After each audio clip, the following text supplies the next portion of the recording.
최근 몇 달간 금값이 급등해 처음으로 5,000달러를 돌파했습니다. 왜 이런 현상이 발생했겠는지, 금값이 계속 높게 유지될지 알아보겠습니다. 금값이 급등한 첫 번째이자 아마도 가장 이해하기 쉬운 이유는 한 단어로 요약할 수 있습니다. 바로 모멘텀입니다. 이것이 금값이 오르고 있는 가장 쉬운 이유입니다. 어떤 자산이 시장에서 매우 좋은 성과를 내기 시작하면 트레이더들이 이를 알아차리는 데는 오래 걸리지 않습니다. 그리고 자산이 시간이 지남에 따라 계속해서 가치가 오르고 새로운 기록을 세우고 돌파할 때 더 넓은 세상도 주목하기 시작합니다. 헤드라인과 뉴스가 이야기를 부추기고 기사가 나올수록 더 많은 사람들이 몰립니다. Fear of missing out, 즉 놓칠까 두려운 심리가 생깁니다. 일부는 더 일찍 투자했다면 얼마나 벌었을지 깨닫고 빨리 투자하지 않으면 기회를 놓칠까 걱정합니다. 모든 것은 작게 시작하지만 시간이 지나며 커지고 강해집니다. 더 많은 사람들이 매수에 나서면서 모멘텀이 상승해 가격이 오릅니다. 이런 현상은 주식시장, 암호화폐, 원자재 등에서 이미 봤고 지금도 보고 있습니다. 2025년부터 2026년까지 금의 경우 이 귀금속의 가치는 주마다 달마다 극적으로 상승하며 치솟았습니다. 이것이 금값이 앞으로 몇 주 몇 달 동안 높은 수준을 유지하거나 더 가치가 오를 수 있는 한 가지 이유입니다. 2025년 이전에도 금값 랠리는 역사적으로 지속되는 경향이 있었습니다. 금 선물이 최소 20% 이상 오른 6년 중 5년에서 그 다음 해에도 계속 상승했습니다. 그렇기 때문입니다. 모멘텀도 금값 상승의 주요 동력이지만 현재 금값을 높이는 또 다른 중요한 요인도 있습니다. 다각화 지난 1년 동안 많은 대형 개인 및 기관 투자자들이 포트폴리오를 다각화하기 시작했으며 주식과 지분에만 거의 집중하던 것에서 벗어나 다른 자산에도 눈을 돌리고 있습니다. 일부 주식 가격이 급등해 몇몇이 사상 최고치를 기록하면서 이러한 변화가 촉진되었습니다. 기술주들은 최근 엄청난 상승을 경험했으며 엔비디아, 테슬라, 아마존과 같은 기업들이 S 그리고 P500 지수에서 점점 더 큰 영향력을 행사하고 있습니다. 한편으로는 이러한 급등하는 주식들이 일찍 투자한 투자자들에게 막대한 수익을 안겨주었지만 다른 한편으로는 많은 전문가들이 이 주식들이 영원히 계속 오를 수는 없다고 보고 있습니다. 언젠가 거품은 터지고 그로 인한 붕괴는 해당 자산에 과도하게 투자한 이들에게 치명적일 수 있습니다. 분석가들은 기술주 호황에 경고하고 있습니다. 그들은 주식이 이런 수준의 평가에 도달했던 유일한 다른 시점이 2000년 닷컴 버블이 터지기 직전이었다고 지적했습니다. 그리고 그런 일이 일어날 때 투자자 누구도 피해를 보는 입장이 되고 싶어 하지 않습니다. 그런 불안감 때문에 많은 투자자들이 자금을 분산시키게 되었고 그 결과 비교적 짧은 기간 동안 금에 대한 수요가 급증했습니다. 일부는 실제 금괴와 금화를 구입하고 있고 다른 이들은 금 관련 상장 지수 펀드, 즉 ETF에 자금을 쏟아붓고 있습니다. 둘 다 결국 같은 결과로 이어집니다. 금에 대한 투자가 늘어나고 금값이 더 높아지는 것이죠. 이것은 모멘텀과 마찬가지로 금이 계속해서 주목받고 가치가 오르는 이유 중 하나이지만 금값이 급등한 근본적인 원인 중 하나는 아닙니다. 다음 이유들은 이번 금값 상승이 어떻게, 왜 시작됐는지를 설명해줍니다. 그 시작은 미국 달러의 가치 약화에서 비롯됩니다. 금 가격 변동을 예측하는 가장 쉬운 방법 중 하나는 금이 달러로 거래되기 때문에 달러 움직임을 관찰하는 것입니다. 달러 약세 시 다른 통화 구매자에게 금이 저렴해집니다. 이것은 미국 국경 밖에 있는 사람들에게는 거의 대박 세일과도 같습니다. 금값이 다시 오르기 전에 가능한 한 빨리, 가능한 한 많이 금을 사들이라는 공개 초대장과도 같습니다. 이 현상은 여러 번 목격됐습니다. 미국 달러가 약세일 때 금값은 반대로 움직이며 최근에는 달러가 강세를 보이지 않고 있습니다. 다른 주요 통화들과 비교했을 때 미국 달러는 2022 연말부터 느리지만 꾸준히 하락세를 보이고 있습니다. 달러가 반등해도 상승세가 오래가지 않는 듯합니다. 경제 정치적 압력이 계속 부담이 되고 당분간 상황도 나아지지 않을 것 같습니다. 투자자들은 워싱턴이 엔화 강세를 위한 일본의 노력에 동참할 수 있다는 점에 대해 점점 불안해하고 있습니다. 동시에 연방준비제도의 독립성에 대한 우려도 커지고 있습니다. 이로 인해 환율 정책 불확실성이 커지고 미국 달러의 미래 가치 예측도 더 어려워지고 있습니다. 불확실성이 커지면 투자자들은 금 같은 중립적 가치 저장 수단에 몰립니다. 다음으로 금이 글로벌 불확실성 속에서 안전자산이라고 불리는 이유에 대해 알아보겠습니다. 현재 세계는 그다지 평화로운 상태가 아닙니다. 전 세계적으로 정치적 긴장이 높아지고 갈등에 대한 두려움이 커지며 경제적 혼란의 물결이 미국을 넘어 전 세계로 퍼지면서 상황이 점점 더 예측하기 어려워지고 있습니다. 이처럼 세상이 조금 불안정하게 느껴질 때 사람들은, 투자자들도 마찬가지로 자연스럽게 어디에서든 안정성을 찾으려 하게 됩니다. 그리고 투자에 있어서 금만큼 안정적인 것은 없습니다. 금은 수천 년 동안 신뢰받아 왔습니다. 금은 오랜 세월 가치를 유지하며 전쟁과 극적인 정치 변화 속에서도 흔들리지 않았습니다. 최근 몇 년의 상황은 그 안정성을 더욱 부각시켰습니다. 전 세계는 팬데믹과 수많은 지속적인 분쟁을 겪었고 이 모든 일들은 투자자들에게 왜 금이 여전히 중요한지를 다시 한번 상기시켜 주었습니다.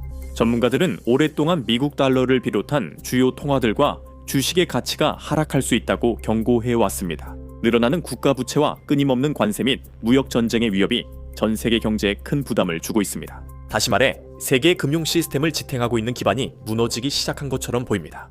토론토 도미니언 시큐리티즈 전략가 다니엘 고티에 따르면 금값 상승은 신뢰와 관련이 있습니다. 현재 신뢰가 흔들리지만 완전히 무너진 것은 아닙니다. 만약 신뢰가 무너지면 그 모멘텀은 더 오래 지속될 것입니다.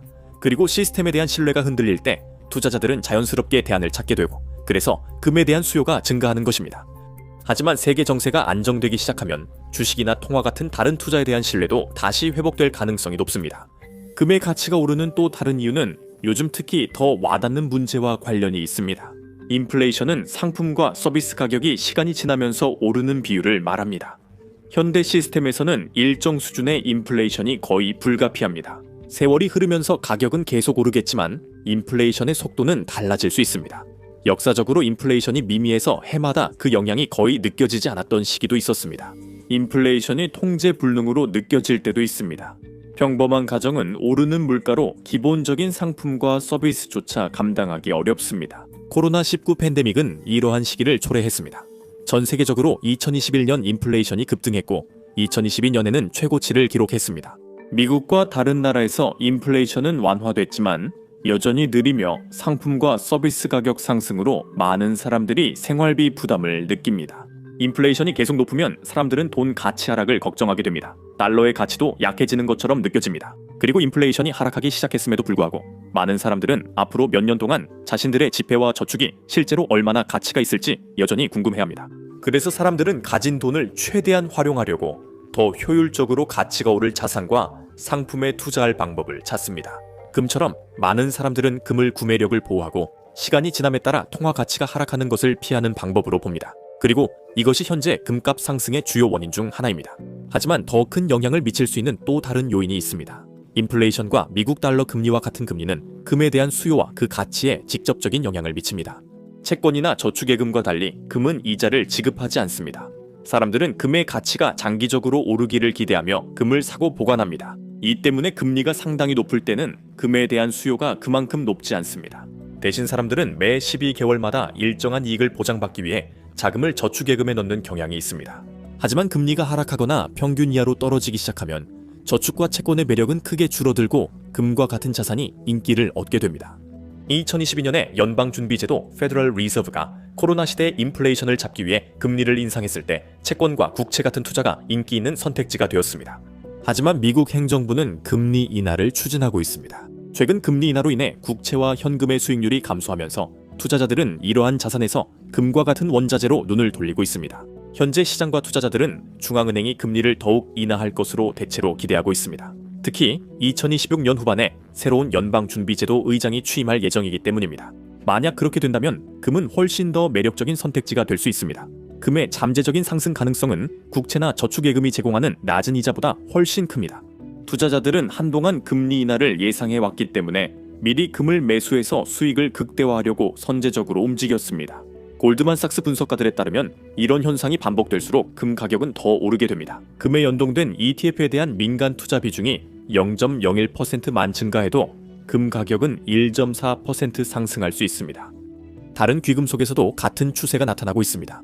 최근 실버는 온스당 100달러를 돌파했는데 이는 전 세계적으로 금리가 계속 하락하면서 수요가 증가한 것이 한 원인입니다. 하지만 금이 짧은 시간에 큰 가치를 얻은 데에는 또 다른 중요한 이유가 있습니다. 어쩌면 이것이 중앙은행들의 가장 중요한 이유일지도 모릅니다. 최근 몇 달 동안 중국, 인도, 폴란드, 브라질 등 세계에서 가장 큰 중앙은행들이 대량의 금을 사들이고 있습니다. 이들이 이렇게 하는 데에는 여러 이유가 있지만 결국 금 보유로 자산을 다양화하는 결과는 같습니다. 이렇게 하면 점점 불안정해지는 미국 달러에 대한 의존도를 줄일 수 있습니다. 이는 큰 변화입니다. 수년 동안 중앙은행들은 실제로 금을 순매도하는 입장이었고 산 것보다 더 많이 팔았습니다. 하지만 2010년에 상황이 바뀌었습니다. 그들은 순매수자가 되어 판 것보다 더 많은 금을 축적하기 시작했습니다. 2022년 이후 그들의 금 매입은 특히 러시아의 우크라이나 침공 후 더욱 늘었습니다. 많은 나라의 중앙은행들이 금을 비축하는 데 점점 더 적극적으로 나서고 있으며 매번 금을 새로 매입할 때마다 자국 통화를 안정시키고 자산을 강화하는 데 금을 활용하고 있습니다. 세계금협회 연구 책임자인 후안 카를로스 아르티아스가 언급했듯이 중앙은행들은 금을 단순히 가격 상승을 기대해서만 사는 것이 아니라 외환 보유고에서 금이 할 수 있는 역할 때문에 매입하고 있습니다. 금은 외환 보유고를 해지하거나 다각화하는 데 매우 유용합니다.